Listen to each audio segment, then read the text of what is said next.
প্রত্যেক মানুষ নিজের জীবনে দুঃখ অনুভব করেন। প্রত্যেকের দুঃখ আলাদা হতে পারে। কারোর মনে এই দুঃখ থাকে যে সে তার বাবা মায়ের সব ইচ্ছে পূরণ করতে পারেননি। কেউ এটা ভেবে দুঃখ পান যে সে চিরকাল সদাচার করেছেন, সৎকর্ম করেছেন, কিন্তু তাও তাকে দুরাচারী বলে মনে করা হয়। কেউ এটা ভেবেও দুঃখ পান যে তার সামনে যে ব্যক্তি রয়েছেন তার চোখে তিনি শত্রু হয়ে উঠেছেন বা দুষ্ট হয়ে উঠেছেন, যেখানে তিনি হয়তো কোনো অনুচিত কাজই করেননি। এবার এই সমস্ত বিষয় নিয়ে ভেবে নিজের ব্যক্তিত্ব নিয়ে সন্দেহ প্রকাশ করবেন না। যদি নিজের ব্যক্তিত্ব নিয়ে কোনো সন্দেহ থেকে থাকে, তাহলে কর্ম সংক্রান্ত প্রশ্ন করুন যে আপনি যা করেছেন তাতে কি উচিত ছিল, কি অনুচিত ছিল। যেটা প্রয়োজন সেটা এটা বোঝার যে আপনার অন্তর্মন, আপনার বিবেক আপনাকে কি বলছে, আর আপনার অন্তর্মন আর আপনার বিবেক আপনাকে যেটা করতে বলবে শুধু সেটাই করুন। আর তারপরে এই সংসার কি বলবে, কি ভাববে সেসব নিয়ে ভাবতে যাবেন না। কারণ এই সংসার তো ঈশ্বরকেও প্রশ্ন করে থাকে, ঈশ্বরকেও দোষী মনে করে। কখনো কখনো যখন কোনো ঘটনা মানুষের ইচ্ছা অনুযায়ী ঘটে না, তখন মানুষ এটা বলে যে হে ঈশ্বর, আপনি আমার পাশে থাকলেন না, আপনি বড়ই কঠোর, এটা আপনার দোষ। যেখানে বেশিরভাগ সময় হয়তো সে নিজেই নিজের কর্মফল ভোগ করছে। আর কখনো কখনো ঈশ্বর হয়তো তার জন্য আরো ভালো কোনো পরিকল্পনা করে রেখেছেন, কিন্তু মানুষ সেটা বুঝতে পারে না। তাই দিনের শেষে যেটা প্রয়োজন সেটা হলো নিজের মনের কথা বুঝতে হবে। আপনার বিবেক কি বলছে শুধু সেটাই করুন আর সামনে এগোতে থাকুন। আমার সাথে ভালোবেসে বলুন, রাধা রাধা। সবাই বলেন যে জীবনে কাদের সঙ্গ লাভ করছি সেটা খুব গুরুত্বপূর্ণ। এক ঝুড়ি ফলের মধ্যে যদি একটা পচা ফল আপনি রেখে দেন, তাহলে আস্তে আস্তে সমস্ত ফল পচে যায়। সেই জন্য কথায় আছে যে কুসঙ্গ থেকে দূরে থাকো। কিন্তু কি করা যায়? এই সংসার খুবই ছোট। যেখানে আমরা কাজ করি, যেখানে আমরা থাকি, যে পথে আমরা আসা যাওয়া করে থাকি, যে পথে আমরা ভ্রমণ করি, সেখানে এমন অনেক সংখ্যক ব্যক্তি থাকেন যাকে দেখে আমরা মনে করি যে এদের থেকে দূরে থাকতে হবে। তখন আমরা কি করতে পারি? তাদের কি আমরা পরিত্যাগ করব? তাহলে এই সংসারে এমন অনেক মানুষ আছেন, তাহলে কি সংসারই পরিত্যাগ করব? না, সেই ফলের মতন হবেন না যারা একটি পচা ফলের উপস্থিতির জন্য নিজেরাও নষ্ট হয়ে যান। বরং হয়ে উঠুন চন্দন বৃক্ষের মতন, যেটা আসলে সাপেদের বাসস্থান, যেখানে অনেক সংখ্যক অত্যন্ত ভয়ানক বিষধর সাপ থাকে। তারপরেও এই চন্দন, সে কিন্তু নিজের শ্রেষ্ঠত্ব হারায় না, এর মূল্য কিন্তু সেই একই থাকে। মনে রাখবেন, এই সংসারে নিজের সঙ্গ বদলানোর পূর্বে নিজেকে বদলান। নিজেকে কিছুটা এমন ভাবে গড়ে তুলুন যে কেউ আসুক না কেন সে যেন আপনাকে বিভ্রান্ত বা দূষিত না করতে পারে। আসুন আমার সাথে ভালোবেসে বলুন, রাধা রাধা। মানুষ জীবনে অনেক ধরনের সুখ লাভ করে, অর্থ সুখ, পরিবারের সুখ, বৈভবের সুখ। কিন্তু এমন একটা সুখ আছে যা বেশিরভাগ মানুষকে প্রভাবিত করে, কিন্তু সেই সুখ তাদের কোনো প্রয়োজনই নেই। সেটা হলো পরনিন্দা সুখ। অর্থাৎ এমন কোনো ব্যক্তিকে নিয়ে নিন্দা করা, তার প্রতি অনুচিত শব্দ প্রয়োগ করা, কারণ সেই ব্যক্তিকে আপনি পছন্দ করেন না। আর এমন অনেক মানুষ আছেন যারা এই কাজ করে খুব আনন্দ লাভ করেন, যেটা করা উচিত নয়। কারণ এতে আপনার সময়, আপনার ঊর্জা, আপনার নিজের অন্তরের ইতিবাচক শক্তি আপনি নষ্ট করে ফেলছেন। আর এই সব কিছুই আপনার প্রয়োজন আছে। যাদেরকে আপনার পছন্দ নয় সেই ব্যক্তির বিষয়ে কথাই বলবেন না। সেই সব ব্যক্তির দিকে মনোনিবেশ করুন যাদের আপনি ভালোবাসেন। সেই সব কাজে মন দিন যেগুলো আপনার ভালো লাগে। সেই বস্তুর দিকে নজর দিন যেগুলো আপনার প্রিয়, নিজের লক্ষ্যের দিকে, এই সব কিছুর দিকে নয়। এমনটা করলে আপনার জীবনে আপনি সেই সব বস্তুর দিকে নজর দিতে পারবেন যারা প্রকৃত অর্থে আপনার জীবন আরো শ্রেষ্ঠ করে তোলে। এমনটাই করুন, জীবন আরো অনেক বেশি সুন্দর হয়ে উঠবে। আর তখন এই মন প্রসন্ন হয়ে বলবে, রাধা রাধা। আজ আমরা আবার সাফল্য আর অসফলতার বিষয়ে কথা বলবো। সফল ব্যক্তি কে হয় এবং অসফল ব্যক্তি কে হয়, এই বিষয়ে আমরা আগে অনেকবার কথা বলেছি।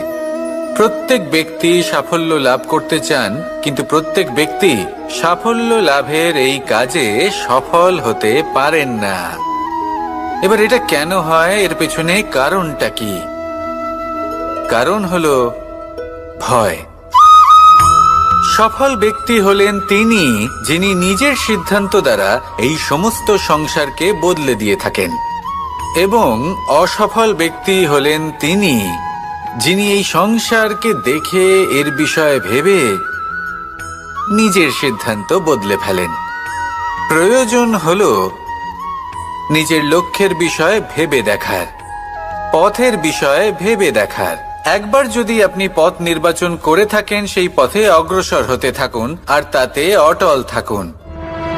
সবসময় দৃঢ় প্রতিজ্ঞ হন। আপনি যদি কোনো পথে টিকে থাকেন আর নিরন্তর পরিশ্রম করতে থাকেন, তবেই আপনার জীবনে সাফল্য আসবে।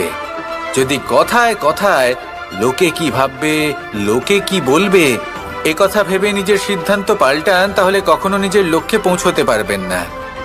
আসুন আমার সাথে ভালোবেসে বলুন, রাধা রাধা। মানুষের 6টি বড় শত্রু রয়েছে, আর এরা অন্য কোথাও নয়, বরং মানুষের অন্তরেই বাস করে। এই 6টি শত্রু হলো কাম, ক্রোধ, মোহ, লোভ, ঈর্ষা আর অহংকার। কিন্তু এরা কি চিরকাল আপনার শত্রু হিসেবেই থেকে যায়? এদেরকে নিজের বন্ধু করে তোলা কি সম্ভব নয়? ভেবে দেখুন না। এবার যদি কথা বলি কাম নিয়ে, অর্থাৎ কামনা করা, তাহলে মানুষ যদি জীবনে কামনা করতে থাকে, তাহলে সন্তোষের অনুভূতি লাভ করতে পারে না। কিন্তু এই কামনাই মানুষের বন্ধু হয়ে উঠতে পারে। কিভাবে? ধরুন, যদি মানুষ ভাবে আমি আরো অনেক বেশি শ্রেষ্ঠ ব্যক্তি হয়ে উঠতে চাই, আর তার জন্য কর্ম করে, পরিশ্রম করে, তাহলে ভবিষ্যতে গিয়ে শ্রেষ্ঠ ব্যক্তি হয়ে উঠতে পারে কামনার কারণে। অর্থাৎ এই কামনাই ওর বন্ধু হয়ে ওঠে। কিন্তু ধরুন, কোনো মানুষ যদি চায় সে শ্রেষ্ঠ ব্যক্তি হয়ে উঠবে, কিন্তু তার জন্য না কোনো কর্ম করছেন আর না কোনো পরিশ্রম করছেন, আর অধর্মের পথে চলতে শুরু করে দেন, তাহলে এই কামনাই তার শত্রু হয়ে উঠতে পারে। এবার যদি এই কামনাকে নিজের বন্ধু করে তুলতে হয়, তাহলে নিজের নির্বাচনে বিচক্ষণ হতে হবে, নিজের মস্তিষ্কের উপর নিয়ন্ত্রণ রাখতে শিখতে হবে। সেটাই করুন আর আমার সাথে ভালোবেসে বলুন, রাধা রাধা। আজ আমরা মানুষের আরো একটি শত্রুর বিষয়ে কথা বলবো, যার নাম হলো লোভ। যে কোনো বস্তুকে অত্যাধিক লাভ করার যে বাসনা, যতটা লাভ করেছি ততটা যথেষ্ট নয়, আমার আরো চাই, আরো চাই, একেই বলে লোভ। এবার এই লোভ আপনার জীবনে শুভ না অশুভ, আপনার মিত্র নাকি আপনার শত্রু, সেটাও নির্ভর করছে আপনার ওপর। যেমন ধরুন, কোনো ব্যক্তির অসম্ভব ধনের লোভ, সে সেটা অর্জন করছে আর সেটা সংগ্রহ করছে, আর সেটা লাভ করার জন্য সে অনৈতিক কাজ করছে। যদি এই সব হতে থাকে, তাহলে লোভ কিন্তু আপনার পক্ষে অত্যন্ত ক্ষতিকারক। কিন্তু যদি সেই ব্যক্তি ধরুন ধন অর্জন করছেন, তার সাথে নীতিও পালন করছেন, আর সংগ্রহ করার পরে সেটা সংসারে ছড়িয়ে দিচ্ছেন, যদি এমনটা হয়, তাহলে এই লোভ আপনার বন্ধু হয়ে উঠতে পারে। যদি আপনার সৎসঙ্গ লাভ করার, সৎকর্ম করার লোভ থাকে, তাহলে আপনি কখনো একা থাকবেন না। যদি ভালোবাসা প্রদান করার লোভ থাকে, এই সংসারকে সাহায্য করার লোভ থাকে, তাহলে এই লোভ, যা সংসারের শত্রু, সেটা কিন্তু আপনার সাথে পরমাত্মার মিলন ঘটাতে পারে। এবার এই লোভকে নিজের মিত্র করে তুলবেন নাকি শত্রু করে তুলবেন, সেই সিদ্ধান্ত আপনারই। আসুন আমার সাথে ভালোবেসে বলুন, রাধা রাধা। কখনো এই প্রকৃতির দিকে তাকিয়ে থাকবেন। এই প্রকৃতি অনেক ধরনের শিক্ষা দেয়। কোনো একটা গাছকে দেখুন কিভাবে সে মাটি থেকে জল শুষে নেয়। সে ঝড় হোক বা হোক কড়া রোদ সব সহ্য করে এবং অবশেষে সে ফল ধারণ করে। আর সেই ফল উৎপন্ন করার পরে সে ফল কিন্তু সে নিজে গ্রহণ করে না, এই সংসারকে প্রদান করে, যাতে পশু পাখি মানুষ তারা এই ফল গ্রহণ করে শক্তিশালী হয়ে উঠতে পারে, সুস্থ থাকতে পারে। সেভাবেই নদী, সরোবর এরা নিজেরাও কিন্তু নিজেদের জল গ্রহণ করে না, মাটিকে প্রদান করে, পশু পাখিকে প্রদান করে। সূর্য নিজেও নিজের জন্য প্রজ্বলিত হয় না, সে প্রকাশ ছড়িয়ে দিতে চায় আমাদের সবার কাছে, সে আলো পৌঁছে দিতে চায়। এই প্রত্যেকের কর্মে পরমার্থ নিহিত আছে, আর সেই জন্যই এদের সকলকে পুজো করা হয়। তাই মনে রাখবেন, আপনার কাছে জীবন যাপনের অতিরিক্ত যা কিছুই আছে তা পরমার্থের জন্য। তাহলে তার সদ্ব্যবহার করুন আর আমার সাথে ভালোবেসে বলুন, রাধা রাধা। পরিবর্তন, এটা হলো সৃষ্টির অমূল্য নিয়ম। এই সংসারে সবকিছু সময়ান্তরে পরিবর্তিত হয়, এই সময়ও পরিবর্তিত হয়। পরিবর্তন চিরকাল হয়ে এসেছে আর চিরকাল হতে থাকবে। কিন্তু এবার আমরা সেই পরিবর্তন কিভাবে লাভ করব যেটা আমাদের প্রয়োজন, যেটা আমরা চাই। আমরা জীবনে বিকাশ চাই। এই বিকাশ কিভাবে লাভ করতে পারি? এই প্রকৃতি কিন্তু আমাদের অত্যন্ত উত্তম উদাহরণ দিয়ে বুঝিয়েছে। একটি বিন্দুর উদাহরণ দিয়েছে যা ভবিষ্যতে একটা বিশাল নদীর আকার ধারণ করে। এটা কিভাবে হয়? মেঘ থেকে একটি বিন্দু ঝরে পড়ে সেই পর্বতের ওপর যেখানে হিম আছে। সেই হিমের সংস্পর্শে আসা মাত্র সেই বিন্দুর সাথে আরো বেশ কিছু বিন্দু যুক্ত হয়, তারপর তারা অগ্রসর হয়, আরো কিছু বিন্দু যুক্ত হয়, আস্তে আস্তে একটা ক্ষীণ ধারার রূপ ধারণ করে এবং সেটাই ভবিষ্যতে আরো এগোতে থাকে। অনেকটা যাওয়ার পর যখন অনেক সংখ্যক বিন্দু একসাথে যুক্ত হয় তখন সেটা বিশাল নদীর আকার ধারণ করে। এবার আমরা মানুষ বলে আমাদের সাথে এই নিয়মের অন্যথা হয় তা নয়। আমরাও এই প্রকৃতির অংশ, আমাদের ক্ষেত্রেও একই নিয়ম প্রযোজ্য। যখন পরিশ্রম করে অনেক সংখ্যক বিন্দু আমরা একত্রিত করব তখনই পরিবর্তনের নদী প্রবাহিত হবে। প্রয়োজন হলো নিরন্তর পরিশ্রম করা এবং ধৈর্য ধরা। এটা করতে থাকুন, জীবনে সব কিছু লাভ করতে পারবেন। কারণ প্রকৃতি আমাদের এটাই শিখিয়েছে, আর আমরা এই ব্রহ্মরই একটি অংশ, যার দ্বারা এই ব্রহ্মাণ্ড নির্মিত। আসুন আমার সাথে ভালোবেসে বলুন, রাধা রাধা। আমরা সকলে সামাজিক জীব। মানুষের সাথে দেখা সাক্ষাৎ করা এটা চিরকালই চলতে থাকে। আমরা কখনো কাউকে উপহার দিই, আবার কখনো কেউ আমাদের উপহার দেয়। কখনো কি এমন হয়েছে যে আপনি কাউকে একটা উপহার দিয়েছেন, কিছু সময় পরে বা কিছু মাস পরে সেই উপহারই ঘুরে ফিরে আপনার কাছেই এসেছে, অর্থাৎ সেই বস্তুটাই আপনার কাছে আবার ফিরে এলো? এরকম হয়। ছেলেবেলায় একদিন একজনের বিবাহ ছিল, তখন মা তাকে একটা উপহার দিতে চাইছিলেন।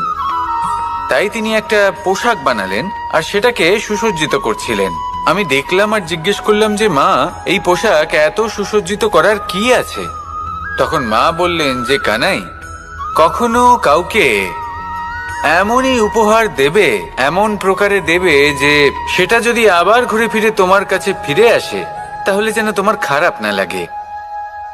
এটাই কিন্তু হয় আমাদের ব্যবহারের সাথে, কর্মের সাথেও এবং আমাদের কথার সাথেও। তেমনই আচরণ করবেন যে আচরণ আপনি সহ্য করতে পারবেন। যদি মুখ থেকে কটু কথা বেরোতে থাকে তখন নিজেকে সংযত করে নিন।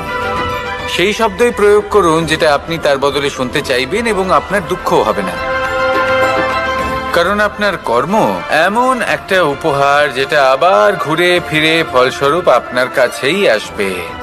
সেই জন্য নিজের আচরণ শুভ করুন, নিজের মানসিকতা শুভ করুন, নিজের মুখ থেকে মধুর বাণী নিঃসৃত করুন, আর এইভাবেই মধুরভাবে বলুন, রাধা রাধা। এই সংসারে প্রত্যেকটা জিনিসের নিজস্ব একটা বিশেষত্ব আছে, আর তার বিশেষত্বর জন্যই তাকে বিশেষ গুরুত্ব দেওয়া হয়। যদি কথা বলি অস্ত্রের, যেমন তরোয়াল, তরোয়াল নির্মাণ করা হয়েছে রক্ষার জন্য। কত তাড়াতাড়ি সে সামনে উপস্থিত শত্রুকে নিধন করতে পারে। এবার এই তরোয়ালের কোন গুণটা দেখা প্রয়োজন? সেটার ধার। সেই বস্তুটি নয় যার মধ্যে এই তরোয়াল রাখা হয়। সেইভাবেই যদি আমি কথা বলি বাণের, তাহলে এটা প্রয়োজনীয় নয় যে সেই বাণ কতটা তীক্ষ্ণ, কতটা বলশালী। এটা দেখা প্রয়োজন যে তার আকারটা কেমন। সে কি বাতাস ভেদ করে নিজের লক্ষ্যে পৌঁছতে পারবে? সেটা বেশি গুরুত্বপূর্ণ। সেই জায়গাটা নয় যেখানে সেই বাণ রাখা হয়। ঠিক সেইভাবে যদি আপনি কোনো মানুষেরই মূল্য বুঝতে চান, তাকে পরখ করে দেখতে চান, তাহলে তার জাতি, তার ধর্ম, তার রূপ, তার আকার, সেগুলো দেখে তাকে পরখ করতে চেষ্টা করবেন না। তাকে পরখ এই সব কিছুর ভিত্তিতে করবেন না। তার স্বভাবটা দেখুন, তার গুণ দেখুন, তার প্রতিভা দেখুন, তার কর্ম দেখুন, কারণ এটাই সেই ব্যক্তির আসল পরিচয়। এটাই হলো তার অস্তিত্ব। যখনই আপনি কোনো নর্তককে শ্রেষ্ঠ নৃত্য প্রদর্শন করতে দেখেন, তখন আপনি কিন্তু এটা ভাবেন না যে সে কোথা থেকে এসেছে, সে কি খায়, ওর বন্ধু বান্ধব কারা। আপনি তার নৃত্য দেখেন, ওর শিল্প দেখেন, সেটারই প্রশংসা করেন, সেটাকেই সম্মান করেন। সেইভাবে এই সংসারে সকলকে সম্মান করুন। আর এই সম্মানের আধার হওয়া উচিত তার গুণ, তার স্বভাব, তার কর্ম, তার রূপ আর তার বেশভূষা নয়। আসুন আমার সাথে ভালোবেসে বলুন, রাধা রাধা। এই সংসার বলে যে কৃষ্ণ হলো মহাযোগী।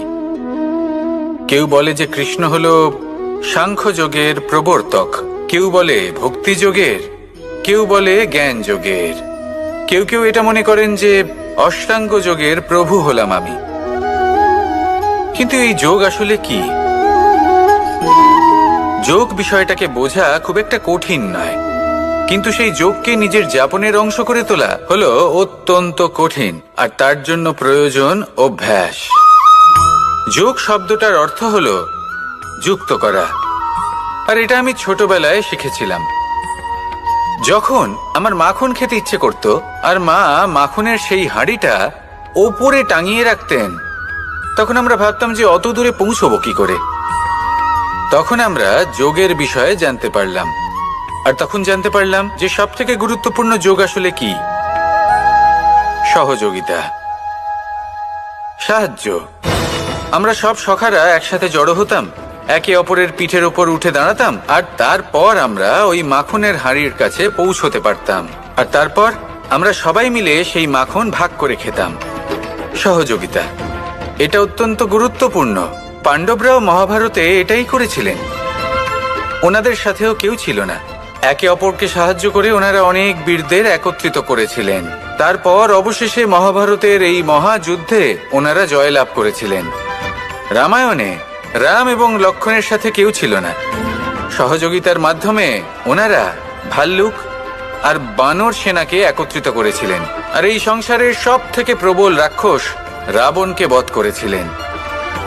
মনে রাখবেন, একসাথে মিলে যদি আপনারা কর্ম করতে শেখেন, তাহলে এই সংসারে এমন কিছুই নেই যেটা আপনি অর্জন করতে পারবেন না।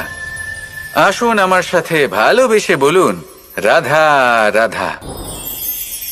মানুষ যখনই কোনো পর্বতারোহণ করতে শুরু করে, তখন সে বারবার পড়ে যায়, বারবার উঠে দাঁড়ায়, সামনে এগোতে চেষ্টা করে। কিন্তু যদি সে দৃঢ় নিশ্চয় করে থাকে, তাহলে সে অবশেষে সেই পর্বতের শিখরে পৌঁছেই যায়। চলার পথে যদি বড় কোনো পাথর চলে আসে, বা পর্বতের কোনো বড় অংশ সামনে আসে, তাহলে সে তার সাথে ধাক্কা খায় না, সে পথ বদলে নেয়। কিন্তু বাধা তাকে সবসময় পেতেই হয়, আর সেই বাধা সে পায় ছোট ছোট পাথরের দ্বারা। তাদের উপর পা পড়লে তার পা পিছলে যায় আর সে পড়ে যায়।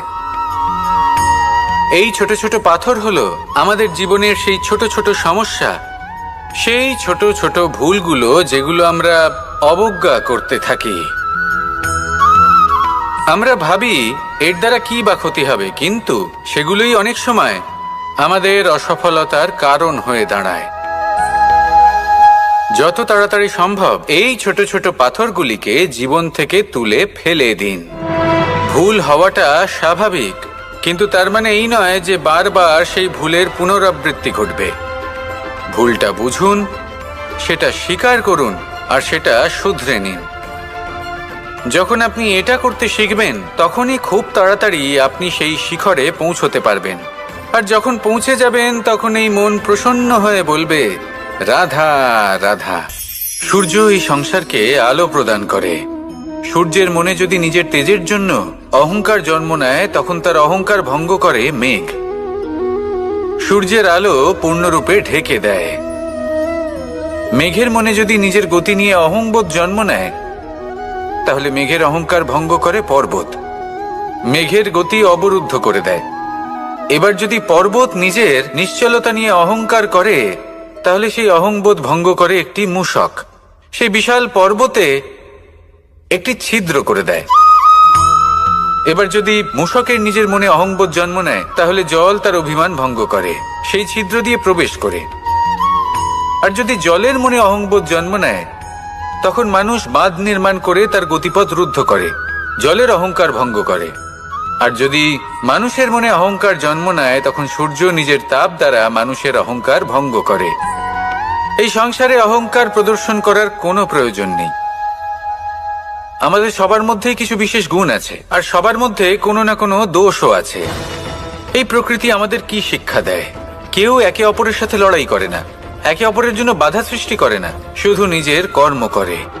সূর্য নিজের প্রকাশ দ্বারা বনস্পতি এবং গাছপালাকে জন্ম দেয়। মেঘ বর্ষা সৃষ্টি করে লুপ্ত হয়ে যায়, আবার নির্মিত হয়। পর্বতের সেই নিশ্চলতা সেই বর্ষাকে একটা দিশা প্রদান করে, আর তারপরে তা ধারা হয়ে প্রবাহিত হয়ে যায়। এইসব কি? এইসব একটা সম্পর্ক, একটা চক্রের মতো। সবাই একসাথে নিজের কর্ম করে, তাই এই চক্র আবর্তিত হয়। এটা আমাদেরও করতে হবে, একসাথে মিলে কাজ করতে হবে। কারোর জন্য বাধা হয়ে উঠলে হবে না, কাউকে ছোট মনে করলে হবে না। এটাই করতে থাকুন, সবাই মিলেমিশে কর্ম করুন। প্রকৃতি আমাদের এই শিক্ষাই দেয়। আসুন আমার সাথে ভালোবেসে বলুন, রাধা রাধা। আপনি কখনো পলাশ ফুল দেখেছেন? কি সুন্দর দেখতে, লাল রক্তবর্ণ, উজ্জ্বল, কিন্তু এতে কোনো সুগন্ধ নেই। সেই জন্য ওকে শুধু চোখ ভরে দেখতে ইচ্ছে করে। দেখবেন তাকে কিন্তু পুজোতে ব্যবহার করা হয় না, এই ফুল দিয়ে মালা বানানো হয় না। সেরকমই আমাদের জীবনে এমন অনেক ব্যক্তি রয়েছেন যাদেরকে সম্মান অর্জন করতে হয়। যদি আপনি কোনো উচ্চ বংশে জন্ম নিয়ে থাকেন এবং আপনার কাছে সবকিছু থাকে, ধন ঐশ্বর্য থাকে, সবকিছু আপনি আগে থেকেই পেয়ে গেছেন, তাও কিন্তু এই সংসার আপনাকে সম্মান দেবে না। ততক্ষণ পর্যন্ত দেবে না যতক্ষণ না আপনি নিজের অন্তরে গুণ জাগ্রত করছেন, শ্রেষ্ঠ কর্ম করছেন, নিজের অন্তরে ইতিবাচক মনোভাবের এই সুবাস জাগ্রত করছেন। যদি এসব কিছু করেন, তাহলেই এই সংসার আপনাকে সম্মান দেবে। এবার এটা আপনার ওপরে নির্ভরশীল যে আপনি কি পলাশ ফুলের মতো হতে চান, নাকি অন্য কোনো ফুল হয়ে উঠতে চান যার সুবাস আছে, যে নিজের সুবাস এই সারা পৃথিবীতে ছড়িয়ে দেয়। আসুন আমার সাথে ভালোবেসে বলুন, রাধা রাধা।